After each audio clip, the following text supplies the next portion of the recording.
গুণিতক আৰু উৎপাদক। নমস্কাৰ, পঞ্চম শ্ৰেণীৰ ছাত্ৰ ছাত্ৰীসকললৈ স্বাগতম জনাইছোঁ। আজি আমাৰ আলোচ্য বিষয় হৈছে পাঠ 4ৰ গুণিতক। আগৰ পাঠত আমি উৎপাদকৰ বিষয়ে আলোচনা কৰিছিলোঁ। এতিয়া গুণিতকৰ বিষয়ে আলোচনা কৰিবলৈ যাওঁতে আমি এটা কাহিনী, এখন ঘৰৰ এটা কাহিনী তোমালোকক কৈ লওঁ যে এখন ঘৰত দুগৰাকী বায়েক ভনীয়েক আছিল। তেওঁলোকৰ নাম হৈছে বিউটি আৰু চুইটি। বায়েকৰ নাম বিউটি আৰু ভনীয়েকৰ নাম চুইটি। তেওঁলোকে জঁপিয়াই খুব ভাল পাইছিলে। সেইকাৰণে তেওঁলোকে কি কৰিছিলে, সদায় জাপ মৰা খেল খেলিছিলে। এতিয়া চুইটি সৰু কাৰণে তেওঁলোকে 1, 2, 3, 4 এনেকৈ লিখি লৈছিলে সংখ্যাবোৰ। তাই সৰু কাৰণে বেছি দূৰ জাপ মাৰিব নোৱাৰে। তাই 2 নম্বৰ ঘৰত থিয় হৈ আছে। তাই দুঘৰকেহে জাপ মাৰিব পাৰে। 2ৰ পৰা 4ত পৰে, দুঘৰকে জাপ মাৰিব পাৰে। আকৌ 4ৰ পৰা 6ত পৰে, 6ৰ পৰা 8ত পৰে, 8ৰ পৰা জাপ মাৰিলে 10ত পৰে, 10ৰ পৰা 12ত পৰে, 12ৰ পৰা 14ত পৰে, 14ৰ পৰা 16ত পৰে। এনেদৰে তাই জাপবোৰ হিচাপ কৰে, কেইটা জাপ মাৰিলোঁ। তেনেকৈ বিউটিয়ে 3 ঘৰকৈ জাপ মাৰিব পাৰে, কাৰণ তাই ডাঙৰ। গতিকে 3 ঘৰকৈ জাপ মাৰিলে তাই যদি 3 নম্বৰ সংখ্যাটোত থিয় হৈ লৈছিলে, তাই 6ত পৰিব। তাৰপিছত 6ৰ পৰা 9ত পৰিব 3 ঘৰ গ'লে। তাৰপিছত 12ত পৰিব। 12ৰ পাছত 15ত পৰিব। এতিয়া তোমালোকে এই সংখ্যাবোৰ মন কৰিবা যে চুইটিয়ে যদি এই সংখ্যাবোৰৰ বাহিৰৰ পৰা জাপ মাৰে, তেতিয়াহ'লে প্ৰথম জাপটো ক'ত পৰিব? 2 নম্বৰ ঘৰটোত পৰিব। বাহিৰৰ পৰা জাপ মাৰিলে 2 নম্বৰ ঘৰটোত পৰিব, য'ত তাই থিয় হৈ আছে। ঠিক তেনেকৈ বিউটিয়ে বাহিৰৰ পৰা যদি জাপ মাৰে, তেতিয়াহ'লে এবাৰত 3 ঘৰকৈ 3 নম্বৰটোত পৰিব। এতিয়া আমি ক'ত ক'ত পৰিছে সেই সংখ্যাবোৰ লিখি চাওঁচোন। চুইটিৰ ক্ষেত্ৰত প্ৰথমতে ভনীয়েকৰ ক্ষেত্ৰত আমি চাওঁ ক'ত ক'ত পৰিছে, কি কি সংখ্যাত পৰিছে। 2ত পৰিছে, 4ত পৰিছে, 6ত পৰিছে, 8ত পৰিছে, 10ত, 12ত, 14ত, 16ত। এনেদৰে এই সংখ্যাবোৰত তাই পৰিছে। ইফালে বিউটি কোনবোৰ সংখ্যাত পৰিছে? 3 number, 6 number, 9 number, 12 number, 15 number, এনেদৰে এই সংখ্যাবোৰত পৰিছে। এতিয়া তোমালোকে এটা কথা মন কৰা যে চুইটিৰ যিবোৰ সংখ্যাত পৰিছে 2ত, 4ত, 6ত, 8ত, সেই সংখ্যাবোৰ কি? প্ৰত্যেকটোৱে হৈছে 2।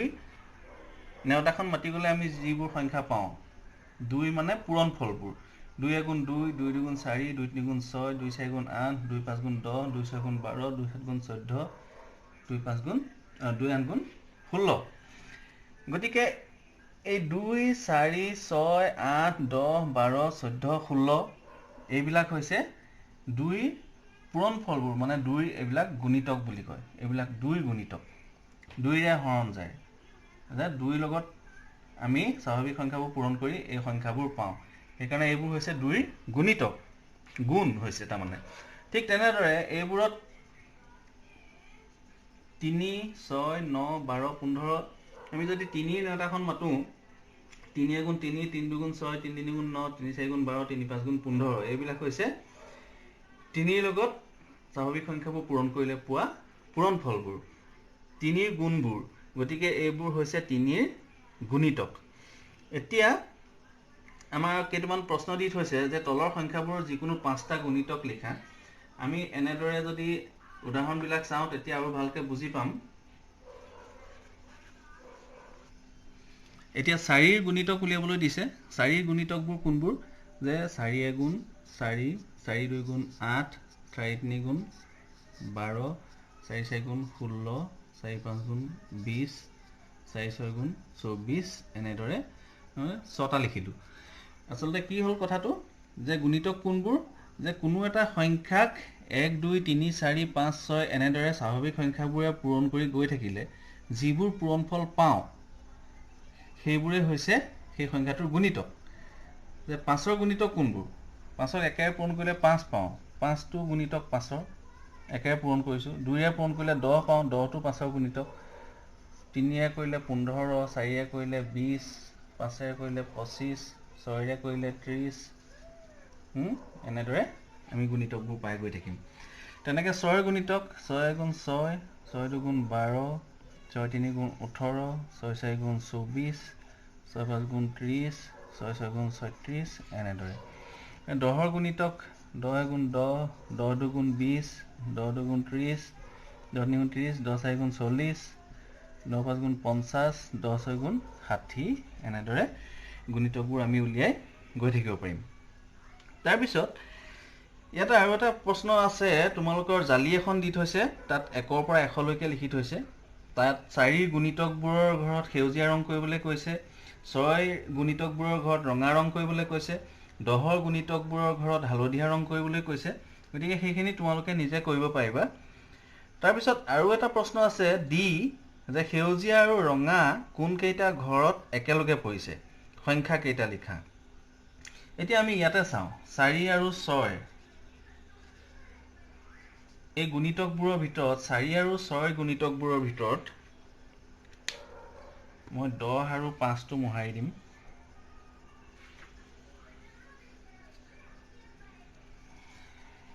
4 আৰু 6 গুণিতকবোৰৰ ভিতৰত একে গুণিতক আছে নেকি কিবা, আমি চাওঁচোন। 12টো আছে, তাৰপিছত 24টো আছে, তাৰপিছত এইফালে যদি আমি বঢ়াই গৈ থাকোঁ 4 6 গুণ 24, 4 7 গুণ 28, 4 8 গুণ 32, 4 9 গুণ 36, 4 2 গুণ 40, এনেদৰে। গতিকে ইয়াত আৰু এটা যদি আমি চাওঁ তেতিয়াহ'লে 36টো দুইটাতে আছে।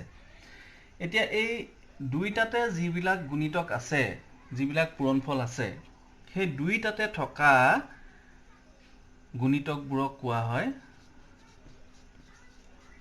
সাধাৰণ গুণিতক।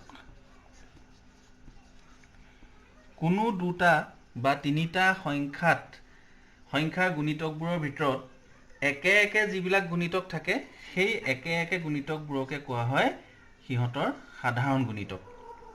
এতিয়া 4 আৰু 6 তিনিটা সাধাৰণ গুণিতক লিখা বুলি ক'লে আমি কি কৰিব লাগিব, প্ৰথমতে 4ৰ গুণিতকবোৰ লিখি ল'ব লাগিব এনেদৰে, তাৰপিছত 6ৰ গুণিতকবোৰ লিখি ল'ব লাগিব এনেদৰে, তাৰপিছত আমি তাত বাচিম যে কোনকেইটা একে একে গুণিতক আছে। গতিকে ইয়াত 12, 24 আৰু 36 এই তিনিটা একে একে গুণিতক আছে। তাৰমানে 4 আৰু 6ৰ সাধাৰণ গুণিতক হ'ব কি, যে লিখি দিব লাগিব 4 আৰু 6ৰ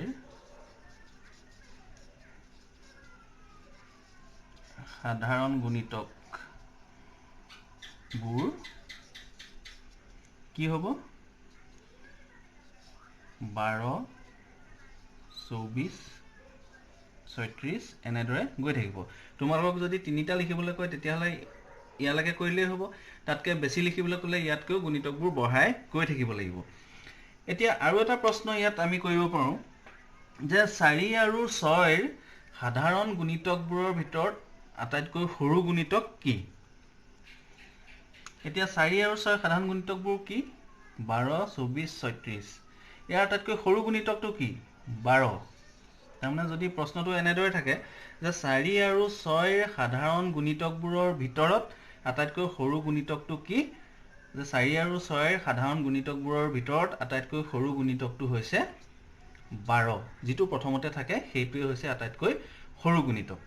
আৰু এটা কথা মনত ৰাখিবলগীয়া, তোমালোকে মনত ৰাখিবা যে কোনো সংখ্যাৰ গুণিতকৰ সংখ্যা অসীম। গুণিতক লিখি আমি শেষ কৰিব নোৱাৰোঁ, গুণিতক ওলাই গৈয়ে থাকিব, সেই কথাটো তোমালোকে মনত ৰাখিবা। তেনেদৰে তোমালোকৰ কিতাপত আৰু এটা প্ৰশ্ন দিছে যে 4 আৰু 5ৰ সাধাৰণ গুণিতকবোৰ লিখা। 4 আৰু 5ৰ সাধাৰণ গুণিতকবোৰ লিখিবলৈ হ'লে আমি প্ৰথমতে 4 গুণিতকবোৰ লিখি ল'ম, তাৰপিছত 5ৰ গুণিতকবোৰ লিখি ল'ম, তাৰপিছত আমি কি কৰিম, 4 আৰু 5ৰ সাধাৰণ গুণিতকবোৰ দুইটাৰ পৰা বাছি উলিয়াই লিখিম। এইটো প্ৰশ্ন তোমালোকৰ আগত মই কৰি দেখুৱাবলৈ বিচাৰিছোঁ যে 4 আৰু 5ৰ সাধাৰণ গুণিতকবোৰ লিখা। তাৰ কাৰণে কি কৰিব লাগিব, প্ৰথমতে 4 গুণিতকবোৰ লিখি ল'ব লাগিব। 4, 8, 12, 4 গুণ 4, 4 দুগুণ 8, তেনেদৰে তোমালোকে মাজুনেওতালৈকে পাইছা, গতিকে তোমালোকৰ অসুবিধা নহ'ব। 60লৈকে লিখি ল'লোঁ। 5ৰ গুণিতকবোৰ 5, 10, 15, 20 তেনেকৈ আমি 5 আৰু 60লৈকে লিখি ল'লোঁ। তোমালোকে মন কৰিব লাগিব এটা কথা যে 4 আৰু 5ৰ ধৰা 3টা গুণিতক লিখিবলৈ দিছে। 3টা গুণিতক একে একে নোলোৱালৈকে তোমালোকে লিখি থাকিব লাগিব এইবিলাক গুণিতকবোৰ। গতিকে আমি সেইভাগেই এইবিলাক লিখি ল'ব লাগিব। 4 গুণিতক আৰু 5ৰ গুণিতকৰ ভিতৰত সাধাৰণ গুণিতক আমি এইটো পাইছোঁ 20, তাৰপিছত এইটো পাইছোঁ 40, দুইটাতে আছে, আৰু পাইছোঁ 60, 3টা লিখিবলৈ দিছে ধৰি লোৱা। গতিকে 4 আৰু 5ৰ 3টা সাধাৰণ গুণিতক কি হ'ব, 20, 40 আৰু 60। এতিয়া 4 আৰু 5ৰ সাধাৰণ গুণিতকবোৰৰ ভিতৰত আটাইতকৈ সৰু গুণিতকটো কি? 4 আৰু 5ৰ সাধাৰণ গুণিতকবোৰৰ ভিতৰত আটাইতকৈ সৰু গুণিতকটো আমি বিচাৰিম, যিটো আটাইতকৈ সৰু প্ৰথমটো তাৰমানে, সেইটো হৈছে 20।